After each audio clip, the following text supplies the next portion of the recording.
Welcome to Go Home Heat, a New Japan Pro Wrestling podcast.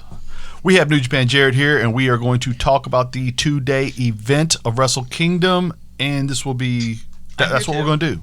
Oh, yeah, Ray is also here. Ray's here in spirit. He did watch most of the matches, as far as I remember. I'm dead? Yeah, in spirit. You actually died. I'm sorry. This is like Bruce Willis at the end to of us. Sixth You're Sense. dead to us. You didn't root for Jeff Cobb. Takagi Mark. Aren't we all, though? You know? Yes, everybody's Takagi. Okay, so I'm going to hand the floor over to Mr. Jared. Don't call him Mr. Jared. New Japan Jared. How else would you refer to me? Jared. Yeah, okay, you're right. So we started off hot with a rumble. It was all right. Yes, very okay. It's a rumble. It's one of those things where it's like, oh, you pop for some old timers who come out. Suzuki came out, Nagata came out. There's a couple fun spots. It's a rumble. I did really like the ending where the rules are the last 4 dudes in the ring, standard rumble rules, but the last 4 dudes in the ring will go on to have a match the next night. Then Yano's the last person to come out, and by the time he comes out and gets to the ring, there's only 3 other people left, so he just wins by default. Right, because he's automatically into the finals because the last 4 guys. Yeah, he's the last man. Mm-hmm. Which is, again, Galaxy Brain, never stepped in the ring. Perfect. It was funny. Then we start off the show hot with El Phantasmo versus Hiromu, which is a match I really enjoyed. This match, I think El Phantasmo is the most obnoxious person currently on the roster. He's terrible, you know? Kayfabe. Actually, I don't know what he is like outside of the ring, but... That's why I clarified. Yeah, no, fair. This, like, El Phantasmo definitely had something in his boot. Mm-hmm. Which, in a standard match, I would have assumed would have been, like, used as part of the finish. Like, Hiromu uses it against him, or the referee disqualifies him, or whatever. I actually really, really enjoyed the fact that Hiromu just managed to, at some random point, get a roll-up. It was great, and it was exciting. And in his press conference the next night, he mentioned that he knew something was afoot. Yeah. A foot, get it? A foot. I get it, right? Yeah, he gets it. He made the joke. Well, actually, that's one of those things where it's like, was that just like a translator? Did he actually, like, is there an equivalent to a foot in Japanese? It's a good question. It's a great question. But the rest of the match, like, El Phantasmo is just a phenomenal athlete. And him and Hiromu had some fantastic little sequences in there. It was great. I thought so as well. I thought it was a great match. Oh, dude, yes. Then we got Gorillas of Destiny versus Dangerous Tekkers, which is Taichi and Zack Sabre Jr. This match was interesting because either Gorillas of Destiny broke their losing streak in the Tokyo Dome. They've lost, like, every single match they've ever had in the Tokyo Dome. Wait, did we mention that Hiromu went over? Oh, yes. Hiromu goes over and he'll face Ishimura at night 2. Okay. Back to the Gorillas. Either Gorillas win and break their losing streak, or Gorillas lose and break the streak of title changes in the Tokyo Dome on January 4th for the heavyweight titles. Because they've switched hands for the past 7 years. Every single year switched hands. Which is crazy. The turnover rate, which mostly because Gorillas have the titles going in. And then they lose. And then they never win, so they lose the titles. That's a majority of them. But no, GOD ends up going over. The match was pretty good.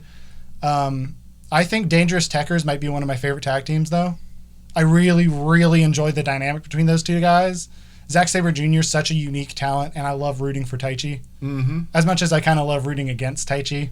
Right. Because he comes out with the iron-fingered glove, and like the last time they fought in the tag tournament, they lost because Tama Tonga used the glove against Taichi.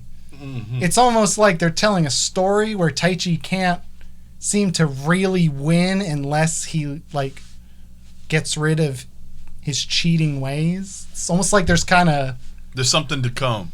Yes. Yeah, there's that. And again, Zack Sabre Jr., wonderful. He is a miracle to watch every single time. Yep. At one point, he's got Tonga Loa in like a, a guillotine choke on the top rope.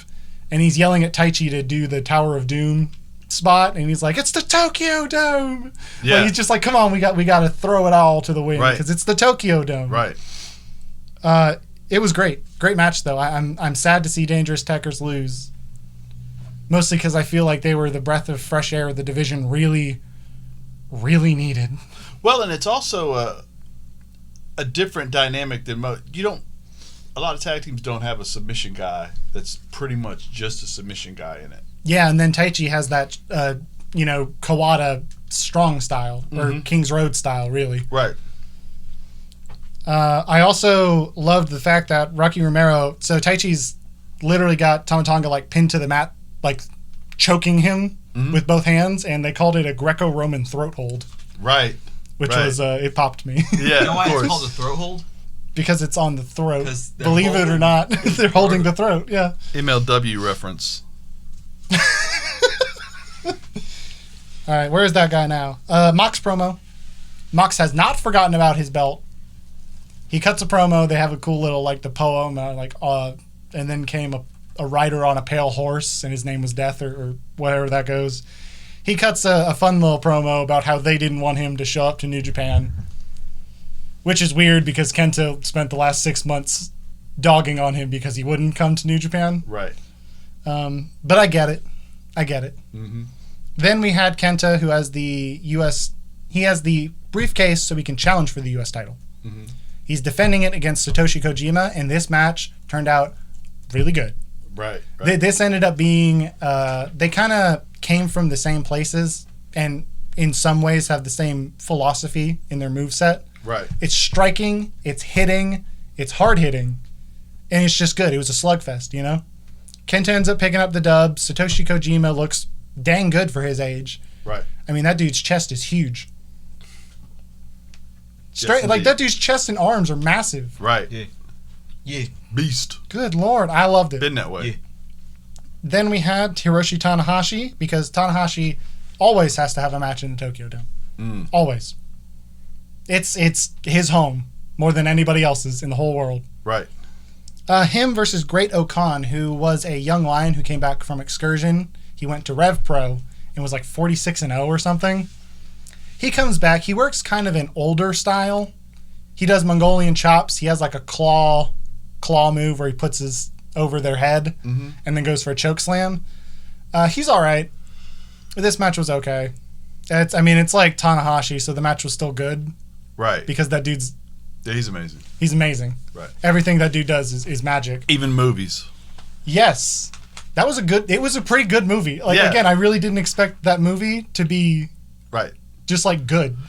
I expected it to be good asterisk. Because wrestling movies include Ready to Rumble. Right. Which under no definition trash. of good. There's no asterisk big enough. There's no the word cannot be stretched far enough to fit. There's the Wrestler with Mickey Rourke. Valid. And then there's literally every other wrestling movie. In between them is the one we watched with Where him. would you list The Chaperone? The Chaperone is not a wrestling movie, though. That's a fair point. That's a movie with a wrestler in it. I'm trying to think.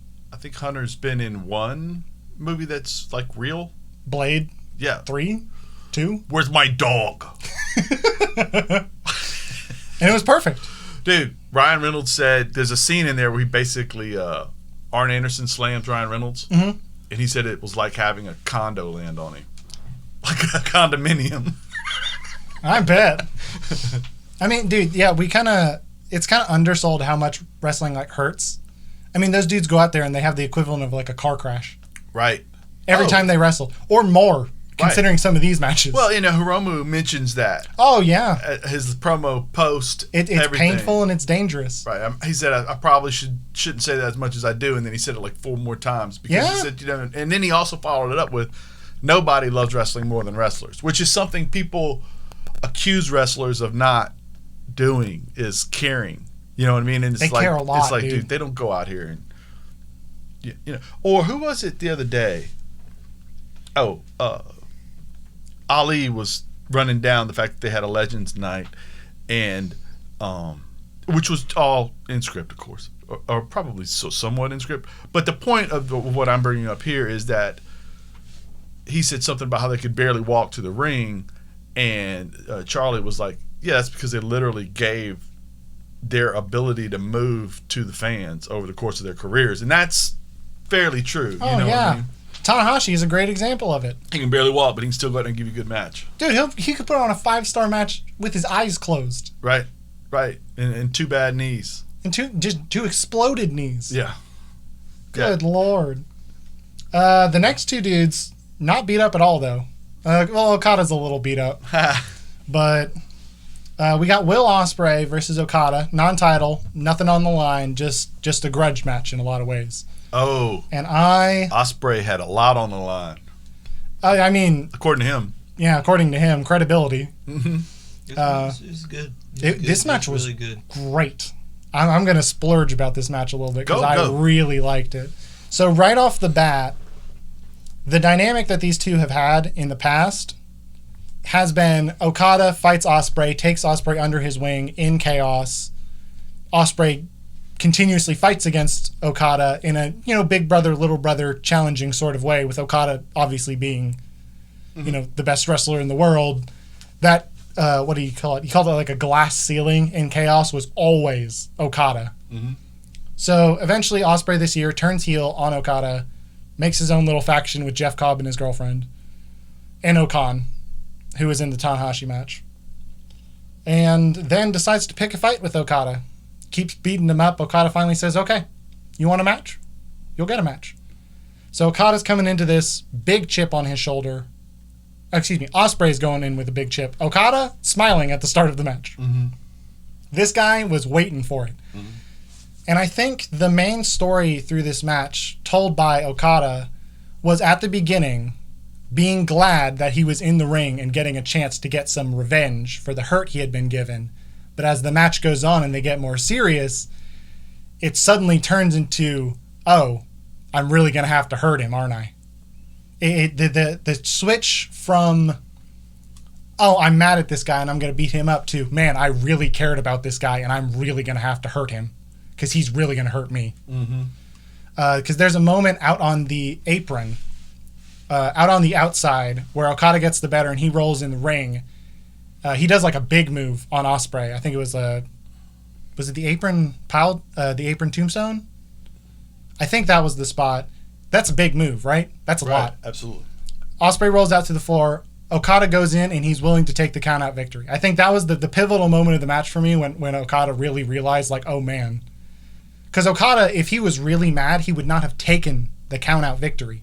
Right, he follows it up. He would have fought. Yeah, he absolutely would have gone out there and smoked that dude. Or brought him in the ring and smoked him. Right.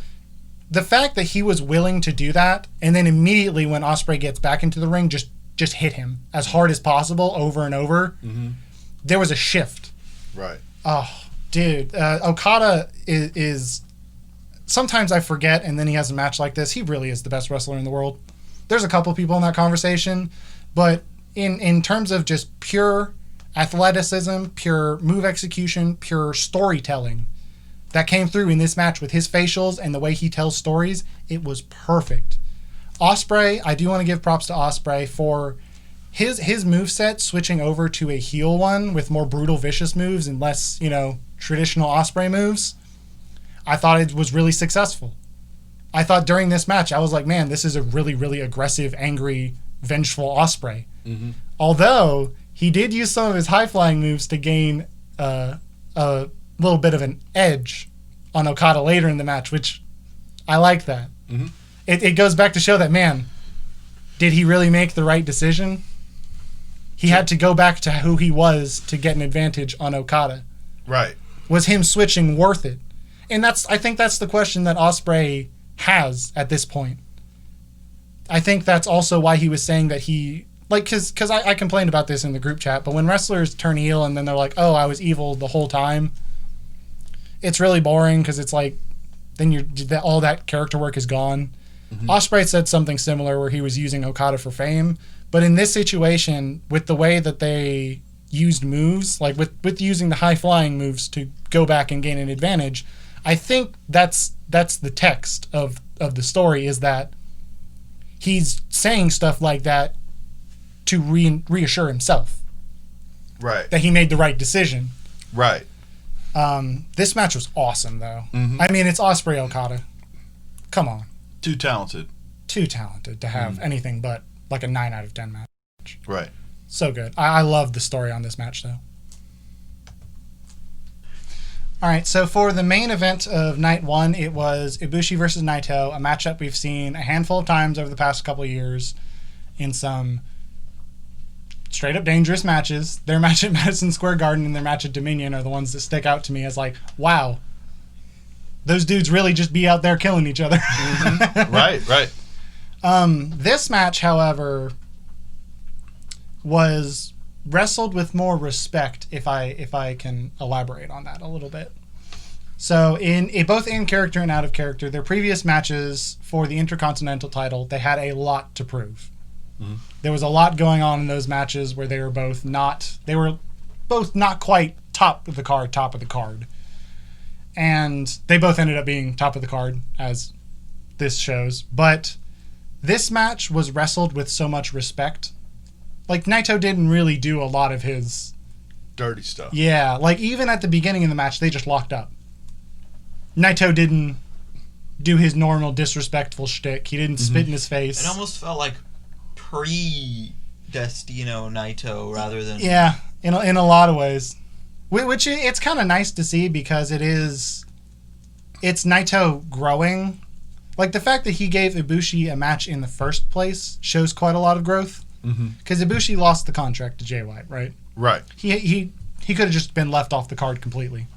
But he had earned the contract that he lost. Yes, and Naito rewarded him for such. Yes, because I don't know, it is nice to see Naito after he got the belts, after he has been through all this, him having a legitimate character change where he's like, this guy deserves it. This guy of all people, this guy who I have left everything on the mat with multiple times. I've thrown this dude and almost broke his neck like 6 times. He deserves a shot. And two, the character arcs of the last since they got back from the pandemic, you've mentioned that Naito wrestles in a way of almost self-assuredness. Yeah, there's a confidence to how he wrestles. And then you have Kota, who's been fighting his demons along with whoever's in the ring with him there, trying to struggle to get to a point where he's never been before. And Naito assured that he is that good because he's accomplished this. And so to see this version of them made sense. Oh, yeah. And it helps to further a story that's been written over years. Oh yeah, like it's good to see. It makes total sense. It makes me feel good that it was such a respectful thing. So I loved that part of it. The match itself had some good high spots, just some great callbacks and stuff to a lot of their previous matches. I didn't enjoy it quite a bit, but it was maybe not. Again, pretty much everyone kind of went in with the expectation that they would they're going to break each other's necks. Yeah, like they were just going to literally fling each other out of the ring onto their heads. And there were not as many awful spots as we get from them normally. There were a couple. Right, of course. Kota doesn't What work. about the one but there was no Kota tried to do a Pele kick and literally lands vertical 90 degrees. There wasn't a spot where Naito, suplexed him onto the apron and his neck was also at a 90-degree angle. I thought Naito was the one that got suplexed. And no, it was Ibushi. I remember because Ibushi later on had to get his head checked. There was a rough spot on the apron, though. Yeah. There was also the spot where Ibushi Hurricane Rana'd him off the apron, which was dope. Right. Again, like I think people initially went in with such high expectations, but the match was still great. Absolutely. There were still a lot of really cool spots. Again, the wholesomeness of it, the respect. It is. You love to see it. You love to see it. It's not quite as it was a phenomenal main event. Really enjoyed it. 2 of my favorite wrestlers having a good standard match. Loved it. Right. On to night 2. Night 2 starts off with the 4-way from the Rumble: Yano versus Chase, Fale, and Bushi. Not all together. They're all versus each other. Well, Chase and Fale are kind of on the same page. Bushi and Yano won't get in the ring at the start, so they do a finger poke of doom thing to see if they can't just secure a victory, because it's 1 fall to a finish. If Fale pins Chase, that's it. He wins. Right. So that was totally an option. I thought that was inventive. Later on, Chase and Fale have a falling out over who gets pinned. The whole, if I win, we win. And then if you win, you win. Which makes no sense. But whatever. Yano hits them both in the nuts, gets a pin also the King of Pro Wrestling 2020 and 2021 champion. And now he gets to make up his own stips for his matches, Yes, correct? which is always fun. Hilarious, Yes. right? Okay. And hilarity ensues. Yeah, I mean, Ensues. I've really enjoyed the King of Pro Wrestling trophy as like a breath of fresh air. Like on a card where it's like, oh man, the last 2-3 matches are going to be bangers. Right. It's like, it's cool if the beginning of the card starts with Yano doing something silly. Like, it's good. It's a good icebreaker for the crowd. The crowd loves it. Everybody's getting it figured out, getting their beers, that kind of thing. It's good. Moving on to a match that I did not think was great was the junior tag titles, which are held by El Desperado and Yoshinobu Kanemaru of Suzuki-gun versus Taguchi and Grandmaster Wato. Grandmaster Wato. I liked his outfit, and his hair is less blue now. He's okay. He doesn't do it for me. Right. He has a cool moveset, and sometimes he executes it really well. Mm-hmm. But there's just something that's not there yet. Okay. And I'm not saying, again, definitely not saying that he can't grow. Definitely not saying that he can't get better. But right now, it's not doing it. Again, Taguchi's a good wrestler, but if he goes out there and only does most of his comedy spots, it's okay. It's fine. Right. I wish that this had been a different set of challengers. Ideally, it would have been, like Yo and Show or somebody, but Yo's been injured for the past several months with like a pec injury. Ouch. Yeah, it sucks. That's why Show's been getting a singles push for a while now. Which we'll get to that. Then we had one of my favorite matches as well. I don't have a whole lot to say about this because it's just meaty men bumping meat. Shingo Takagi versus Jeff Cobb, man. It was fantastic. Oh, it was. They were just hitting each other. It was great. Right. It was a never open weight title match in the Tokyo Dome. Right, and I think that Takagi wrestled like he always wrestles, and Cobb felt new.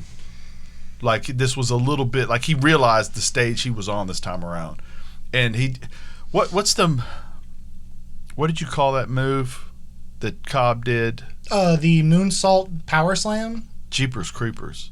How can he move like that? It don't the physics of it don't make sense to me. Right. That dude's a beast. Cobb is crazy. Yeah, and this was fantastic. Oh, dude, yeah. If you like hard hitting matches, peep it. Absolutely. It's perfect for that. And you're going to get these two guys will be doing this to each other for a long time. Hell yeah, they will. Yeah. That's what that belt stands for. Every Right. time I see one of those matches, they're just beating the snot out of each other. What was it Rocky said it needs to be called? The BMF belt. Yes. Bad mother belt. Yes. I agree. Like Samuel L. Jackson's wallet. Yes. Yes. Oh my God. Yes. Considering never doesn't stand for anything, the never openweight championship, the never 3-man belts, it doesn't mean Right. anything. Why not just call it the BMF belt? Right. I'm just saying. Listen to Rocky. Rocky Romero knows everything. Not on Spotify though. Yeah. I'm joking. I'm joking. Taiji Ishimori versus Hiromu Takahashi was the next match for the junior belt. This is after the match with Hiromu had with El Phantasmo, where he gets his hand stomped on and he gets injured a little bit due to the weight in the belt or weight in the boot. Right. So Taiji Ishimori, he's great, by the way. He's just fantastic. Mm-hmm. He spends a lot of the match working Hiromu's shoulder. Bone Soldier. Bone Soldier. He walks out with a limp. Yeah. Always limping. I never got that, but it looks cool. You know what I mean? There's a swagger to it. It's a strut. It's a strut. And considering that dude's 6-pack, Yeah. I don't know what lab that dude came out of. Codas. Yeah, the same one where they made Coda. This match I thought was great. Yep. The Agreed. the only major issue I have with it is I do not like the outcome. For me, Taiji Ishimori came in with a chip on his shoulder. Even as the champion, during Best of the Super Juniors, he only had like one main event with Hiromu. Right. Every other time, it was always Hiromu main eventing. Mm-hmm. Because Hiromu is the face of the division. But for Ishimori not to get the respect he deserves while being the champion and beating Hiromu for the belt, come on, man. He comes in with a chip on his shoulder and he's right. And he should have got the belt. And I don't know, like the whole match felt like this was him. You know, It was time for him to be crowned. It was him coming in with a grudge, working a body part viciously, just over and over and over beating him. Mm-hmm. The whole sequence where Hiromu kept firing up and then he hit him with another forearm, which were all solid, by the way. He was not like he was smoking him. Mm-hmm. That again, you always see that babyface power-up sequence where he goes, as soon as he gets hit and goes in to fight again, over, like 15 times in a row, he's just smoking this dude. Mm-hmm. And then Hiromu hits a couple moves and wins. The end of it felt so underwhelming to me. I understand putting the belt on Hiromu. Hiromu's the face of the division, rightly so. He's the best wrestler they have in the junior division, bar none. But if that's going to be a result, then the match needs to be different. The match should have been different. It's not even like Ishimori coming in with a grudge on his shoulder and being so vicious ended up being his downfall. It wasn't. Hiromu just ended up countering something and winning. Right. The end of it was so underwhelming for me. The rest of the match was great. Literally, if you change the last little bit to be Ishimori just winning in some way, even if you gave like 5 more minutes, Hiromu gets a bunch of offense in, then Ishimori ends up catching him with something during the comeback. Mm-hmm. Perfect match. Literally 5 out of 5 perfect match. Right. I can't be too upset. Putting the belt on Hiromu is a great decision. He's fantastic. Everybody loves him. I love him. Mm-hmm. Just weird that it happened in this manner. Right. And I also did want to bring up something funny about Ishimori. He's in Bullet Club, but he doesn't wrestle like he's in Bullet Club. He wrestles vicious, but not... He doesn't like cheat constantly. You know what I mean? Even in the press conference, there was no disrespect in Hiromu's direction at all. It was, he's the best wrestler he's the face of the division, the right guy, may have won. I've got to go back to the drawing board, and me and El Phantasmo will be heard from again. Yeah. Which is completely non-Bullet Clubbish. It's so funny to me, and I think that's interesting. Now, wait, are we talking about Bullet Club? Yeah, Bullet Club. Or are we talking about Bullet Club? Oh, there's only one Bullet Club, and it's the one with Tongans in it. I don't know who those dudes in Florida think they are, but they're not Bullet Club. Okay, all right, go ahead. Oh my God. But yeah, I think it's great with Ishimori because I actually really like the fact that he is different because they're, again, respectful. Him and Hiromu have had crazy matches. It's great. It's kind of weird that he's in Bullet Club. I feel like Suzuki-gun would have been a way, way better choice for him. Right. He wrestles like those dudes. Right. He worked with a lot of those dudes coming up. Right. Then he wouldn't be able to have the nickname the Bone Soldier.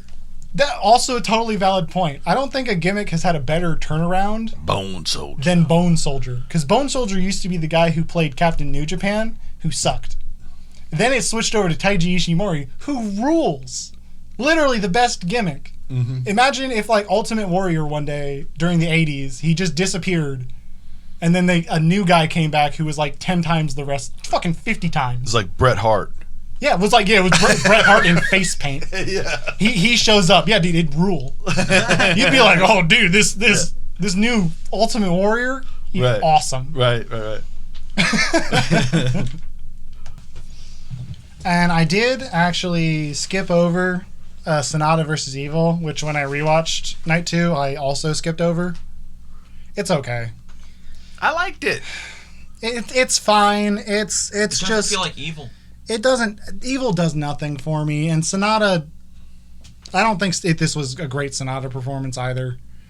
I think because Evil. I think it's at least partially because Evil is not really doing all that hot, just with how he's currently wrestling. I think Sonata wasn't. How does the mainstream think about Evil? Do they think the same thing, or? At the very least, over here, I know with a couple wrestlers, there are some very different opinions in America and Japan. Japan absolutely loves Sonata. He's over like Rover. Mm-hmm. They love that guy. Mm-hmm. People in the States are hot and cold on him, depending on. I was talking about Evil. Evil? The new Evil, specifically. Given how a lot of the crowds respond to him by not making any noise at all is not the greatest indication of his popularity. He was way more popular before he turned Like, people really liked Evil. People popped for his spots. People did all that stuff. It's so much quieter now. Okay. It's sad for me to see. Do want to give a special shout out. But Sonata does win. Sonata does go over this was a point I wanted to bring up. So this is like a brother versus brother tag team feud. How could you betray me? Mm-hmm. And Sonata puts him in a comedy hold in the first 2 minutes of the match. See, but I took that as humiliation. Yes and no. I absolutely totally see that, but it felt off. You should know me better than to let me put you in this. Yeah, it felt silly. It felt, again, Evil just feels like a Saturday morning cartoon villain now. Yeah. It's so boring. I'm so sad. I'm not angry at Evil because he sucks now or whatever. No, I'm so sad. Well, and the flip, I'm disappointed. The flip also was done well. It's post the flip. Yeah. Post the heel turn that has he just wrestles boring. Has not elevated him to the status that you would like. It's just been disappointing. I just don't get it. So let's get to the main event then. The main event ended up being Ibushi coming in with both belts, winning them from Naito. I forgot to mention, during the post-match on the first night main event, Naito actually ends up getting up, picking up the belts. There's like a weird moment of like, oh man, is he going to be like unhappy? But no, he presents Ibushi the belts as a respected rival and peer. Mm-hmm. He passing the torch to the new generation, which I think commentary said, which is funny because Ibushi's 2 months older than he is. Right. But Ibushi's body is in better shape. Ibushi does plan on living to be 150 years old. So and wrestling for 10 years beyond his death. So wait, is that his actual? He has said that, yeah. Okay. I mean, his whole purpose was to become God with a capital G.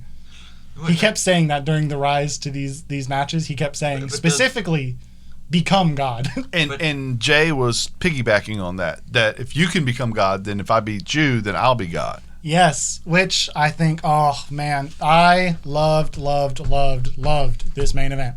Right. The lead up to it. And the lead up to it. Jay White has cut off Ibushi from his dreams every chance he could have for the past year and a half, 2 years. Mm-hmm. He really is. He is that monkey on Ibushi's back. He is his demon. Mm-hmm. So Ibushi comes in. He's like, man, I can once and for all defeat him. And he ends up going over, yes. But during the match, I think Ibushi is a great babyface. I love his character, what he was striving for, what he's achieved. It's great. Feel good moment. Mm-hmm. Fantastic. I think Jay's arc during this is the more interesting one to me, though. Jay is a dojo product.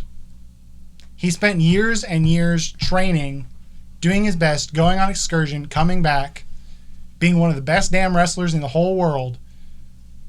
Ibushi like wrestled living in his car, basically. Mm-hmm. He's like down home indie, born and bred. Yes. That dude has built himself up from nothing.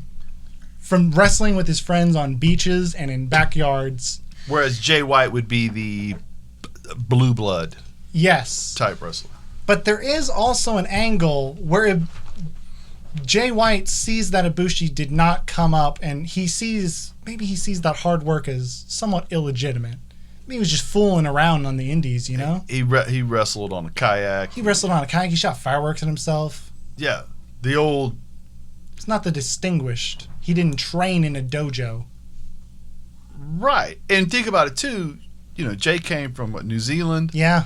He left his family. He trained under the Kings, and the other guy didn't take a shortcut, but by the same token, he did kind of.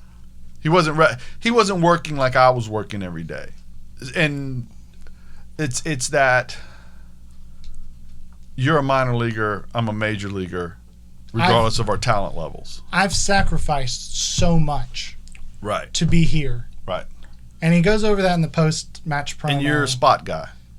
Yeah. Yeah. And this match has, at the very beginning, Jay White does his normal roll out of the ring thing. He eventually gets back in, and he's like, okay, you want me in this ring? Then I'll be right here. Mm-hmm. And they actually start to go at it before Gato starts to, get up on the apron. Jay tells him to go away, or get off the apron. I don't need your help. I can handle this on my own. Then they wrestle a little bit. They lock up. Gedo ends up grabbing Ibushi's foot. Jay takes advantage of it after he trips him, but he is telling Gedo not to get involved. Now, normally, I would believe that Jay was being a jerk. Mm-hmm. He was lying. He was making it seem like he wasn't accepting the help willingly and encouraging it. But with the context of the rest of the match, a different story emerges. Multiple times during the match, he is willing to engage with Ibushi one-on-one, no Gedo, no tricks, just going with him. There are some shenanigans, he does some eye rakes, he does some cheating, but he rolls him back in the ring after he's beaten him up outside. He willingly gets into a striking exchange with Ibushi when Ibushi's gone, full murder mode. Mm-hmm. Gedo does get involved later in the match, but it's not something where it's like Jay White willingly tells Gedo to do something. Gedo just does it. It's not a call for help. Yeah, Gedo just... because that's what Gedo does. Right. There's so many moments where Jay really seems like he's willing to put himself up mano a mano, metal against metal, fighting Ibushi, which varying degrees of success depending on how he engages Ibushi. If he taunts Ibushi into getting into his... he does the flatline deadlift German suplex combo. But I love the moment after the striking exchange where he takes Ibushi outside of the ring and he's flinging him back and forth between the barricades to work on his midsection. Then he takes him out to the ramp and he beats him over and over and over. He's laying there defenseless. He's hitting him with forearms and then he leaves him. Right. Puts his arm around Red Shoes, who's the referee, and says, let's go back to the ring. Yes. Right. So he gets to the ring. He seems to take that moment to compose himself. And after that, he tells Red Shoes not to count, which is also one of those things where it's like he's not willing to take a count-out victory. Mm-hmm. Jay White, in any other situation, would almost certainly have taken a count-out victory. Absolutely. So he gets Ibushi, and that's, again, he's collected himself after the anger, and he gets back to his normal counter-wrestling self, where Ibushi goes for a strike, he gets him in the flatliner into deadlift German suplex. But man, Jay White just, as the match went on, it was 48 minutes long, longest Tokyo Dome main event in history, which is crazy, by the way. Mm-hmm. I figured they had to have had like an hour draw at some point. Right. But no, crazy. Hot on the heels of Jay White telling people earlier in the week that he wasn't about match of the year candidates and all that. Wins and losses was all that matters. And then he goes out there and in reality loses. Well, we haven't got there yet, but obviously we will. But in reality does give us a match of the year candidate. Oh, yeah. Right off the bat. Right. Oh, my God. And as the match goes on and as he just time after time tries desperation out of both of these dudes, but especially out of Jay, where he gets him in the Tanahashi tap out. The leg, like the not inverted, but the... Which is a hold that he used to make Tanahashi tap out. Yes, it specifically targets the knees, which... Some form of an inverted figure four type thing. Yeah. He gets Ibushi in it, and he's like practically in tears, yelling at him to tap out, just exhausted, frustrated. Right. Jay doesn't want to fight anymore. But, oh, my God. But it's because he's wore out, and Kota continues to fight through the pain to get there. Yes, that was actually one of my favorite spots in the match that I think I might have passed right over, was when Jay, after Ibushi goes murder Ibushi and hits him a bunch, Jay rolls in the ring, and instead of striking him, he lays down, he says, I'm done. Mm-hmm. Pin me. Which, again, it's one of those things where any other situation, you'd be like, man, this guy's a snake in the grass. This guy's just waiting for an opportunity to do something, cheat, to have Gedo run in, something like that. But it felt very real in a lot of ways. And Ibushi does not accept it. He starts beating Jay, like punching him. Right. And then Red Shoes tries to get him to stop because he's throwing like closed fist punches at his head. Mm-hmm. Ibushi pushes Red Shoes away, and then Jay goes for the Shinsuke Classic, the uppercut to the nuts.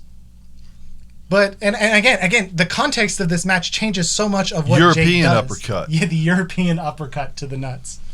So much of the context of this match changes how I view what Jay White does. Any other situation, it would have been like, oh, that dastardly Jay White. Right. He was just waiting for an opportunity to cheat. But this was survival mode. Yeah, it felt like he was trying to survive. I Right. mean, Ibushi was hurting him. Right. Like sitting there as he's defenseless, just trying to punch him. Mm-hmm. Man, this match was dope. There's some great back and forth. Ibushi ends up kicking out of the Blade Runner. Then he ends up kneeing Jay White with a reverse Kamigoye to the back of the head, which was vicious, by the way. Then going for a standard forward Kamigoye with the knee pad rolled down, exposed knee. Then picks up the dub. He becomes God. Fantastic match. I literally cannot rate it higher. It's perfect. It's pro wrestling. It's New Japan Pro Wrestling. It's wonderful. It's the culmination of 3 storylines. Naito over the weekend, Naito, Kota, and Jay, to the point where Kota has become God. Naito is a confident wrestler, but no longer the double champion, and Jay is thinking about quitting the business altogether. Yeah. Oh, yeah. Naito was not despondent. No. He I loved his thing after the match where he's just like, well, I lost. Right. I can tell you one thing, that won't be my last Tokyo Dome main event, though. Again, it was for him not to be completely crushed by the weight of his own failure is such a wonderful and healing step forward. I needed that, man. I needed that. Right. Ibushi, I've become God. Sonata comes out, challenges him. That'll be a pretty good match. I hope it'll be a really good match. I hope Sonata's like fully on and Ibushi's fully on, because that could be phenomenal. Right. But I did want to talk about Jay White's promo. I've talked a lot about Jay White, but literally for at least 24 hours, he was the best wrestler on the planet. He might still be. On God. His promo after the main event was...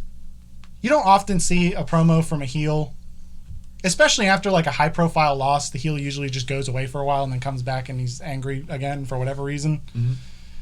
I don't think I've ever watched a heel promo. I felt like so much sympathy for the devil. Right. Where it's just like the visceral sadness. There's a visceral uncomfortableness with watching someone's whole worldview and persona crumble. He even said, if you're looking to talk to Switchblade Jay White, you're out of luck. You're getting Jamie. Yeah. Right. I thought that was a great moment. It was his persona crumbling. Right. And what remained? It was someone who worked hard, who sacrificed years of his life in the company, was told that he could have the world and couldn't. And only had himself to blame. Only had himself to blame. Right. And then and acknowledges that. Yes. See, and I love the part where he's also talking about like, I bet you people love this. And I felt sad and almost a little ashamed. Yeah. Because I do enjoy watching heels get their comeuppance. That's the point. Yes, the Schadenfreude. But that just made me sad. I was like, man, I was taking joy in him losing, but it was sad. Right. It was him putting himself out there for the first time in a very long while and him not succeeding. Right. And then he goes back and nobody's helping him. Right. Gato wasn't there. Nobody helped him. Nope. He's just sitting there. He had to ask the lady that sets up the mics to pick him up off the ground. Dude, that last thing where it's like, help me. Yeah. Heartbreaking. Like, legitimate, like, the distress in his voice was, again, so viscerally upsetting where it's like, oh my God. Yeah, this has crushed him. Yeah. And he says he's done. He's going to quit. Yes, which he will not. No, I don't think so. I mean, a lot of people, and I say a lot of people, and I mean a lot of, like, wrestling journalists who write clickbait articles are like, Jay White confirmed to be leaving No.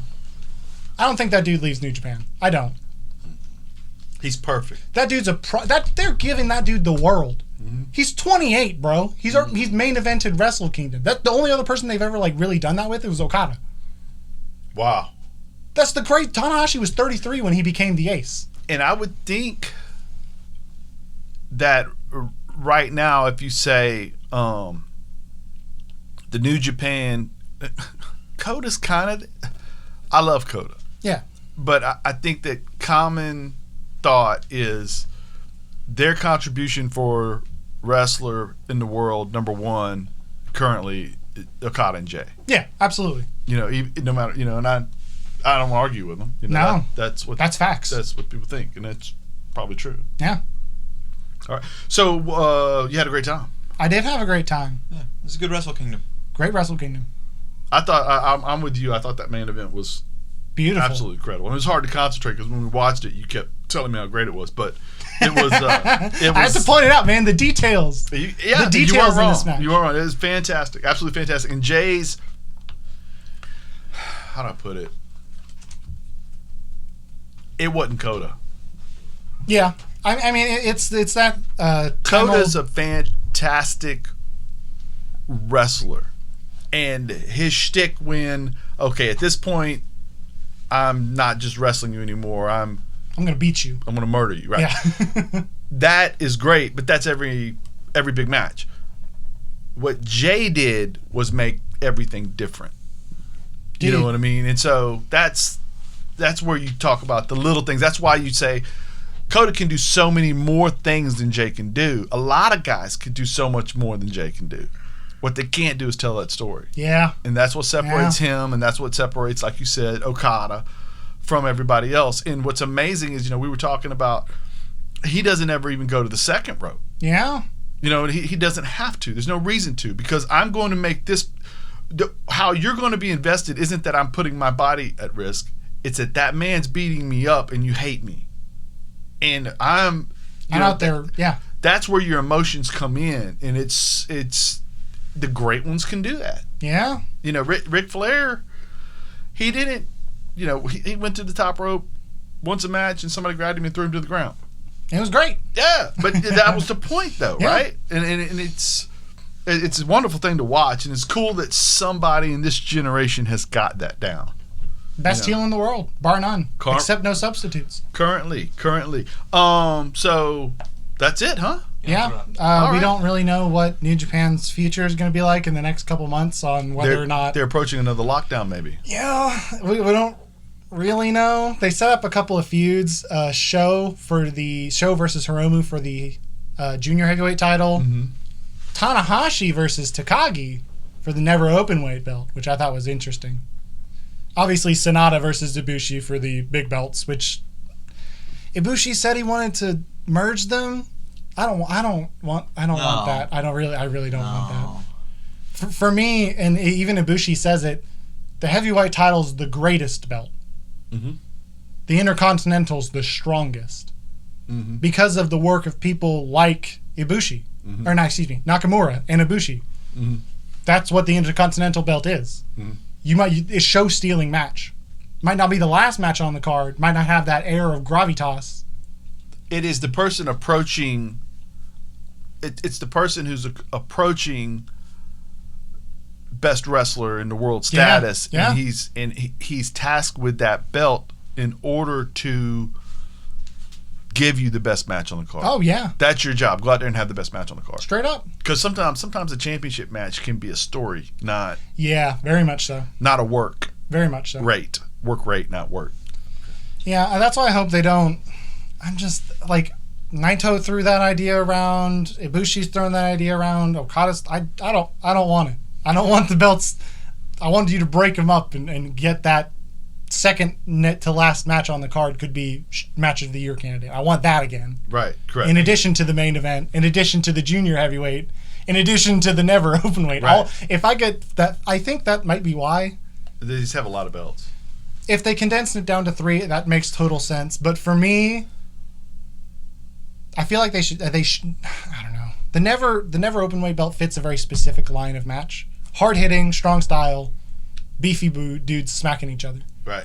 Intercontinental has a lot more wiggle room with how is the wrestler's belt. It's the wrestler's belt. Like in a lot of promotions, it's not the biggest belt. That's the wrestler's belt. Right. It's the second tier belt, which might be again match of the year candidate every time they have a match for it. Mm-hmm.